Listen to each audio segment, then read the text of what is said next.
आप में से कितने लोग जानते हैं कि दाल में हींग क्यों डालते हैं? 99% लोगों का यही आंसर होगा कि पेट साफ करता है। ऐसा नहीं है। आज की इस वीडियो में हम ये जानेंगे कि साइंटिफिक तरीका क्या है और साइंस क्या कहता है। जो हमारे दादा परदादा हजारों साल पहले चीजें कर चुके हैं, आज साइंस उसके बारे में क्या कहता है और हींग के बारे में स्पेशली आखिर हींग डालने का सही मतलब क्या है, दाल में आखिर क्यों डाला जाता है, साइंटिफिक कारण समझेंगे। दाल में हींग क्यों नहीं डालना चाहिए और कब डालना चाहिए, ये सब समझेंगे।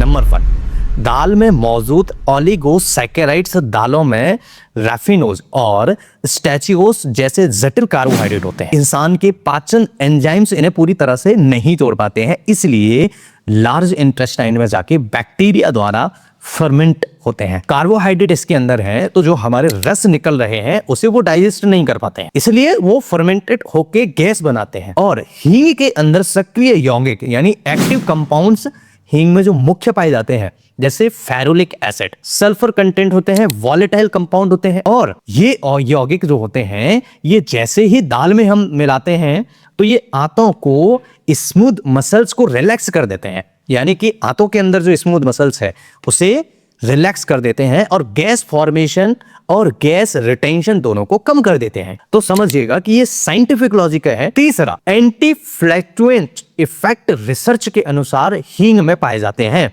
यानी बैक्टीरिया द्वारा होने वाले एक्सेसिव फर्मेंटेशन को कम करती है, इसलिए हींग दाल में मिलाई जाती है।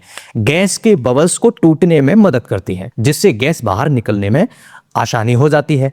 कई लोगों को देखा होगा ना कि बड़ी इजी तरीके से हम दाल खा रहे हैं और उसमें हींग डाल दिए, ज्यादा हींग डाल दीजिए। चौथा, डाइजेस्टिव एंजाइम को सीक्रेशन बढ़ा देता है, यानी जो गैस्ट्रिक जूस होते हैं, पैनक्रियाटिक एंजाइम्स जो होते हैं, उनकी स्त्राव यानी सीक्रेशंस को बढ़ा देता है।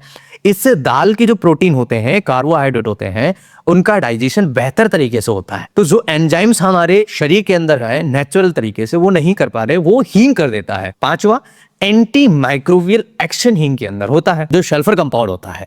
आंतों में गैस पैदा करने वाले कुछ ऐसे बैक्टीरिया एक्टिविटी को कम कर देते हैं हींग, जिससे ब्लॉटिंग डिस्कम्फर्ट कम हो जाता है, इसलिए दाल में हींग डाला जाता है। छठवां समझिए, व्हाई जस्ट अ पिंच, आखिर एक चुटकी ही क्यों, एक ही पिंच क्यों? इसके हींग के जो कंपाउंड बहुत पोटेंट होते हैं, ज्यादा मात्रा में लेने से स्वाद खराब कर सकती है। एक्चुअली ओरिजिनल हींग तो मुझे लगता है कि हमारे यहाँ आई नहीं रही है, क्योंकि गैस्ट्रिक इरिटेशन को ये बढ़ा सकती है और हम खा ही नहीं सकते ओरिजिनल हींग को, ये समझना भी बहुत जरूरी है। इसलिए जो हींग हम सेवन कर रहे हैं ये मिक्सअप वाली हींग है, और इसलिए दाल में चुटकी भर ही काफी होती है। अगर हमने इसमें ज्यादा डाल दिया तो टेस्ट खराब कर देगा, या फिर आपको दस्त लगा देगा, या गैस्ट्रिक इरिटेशन पैदा कर देगा।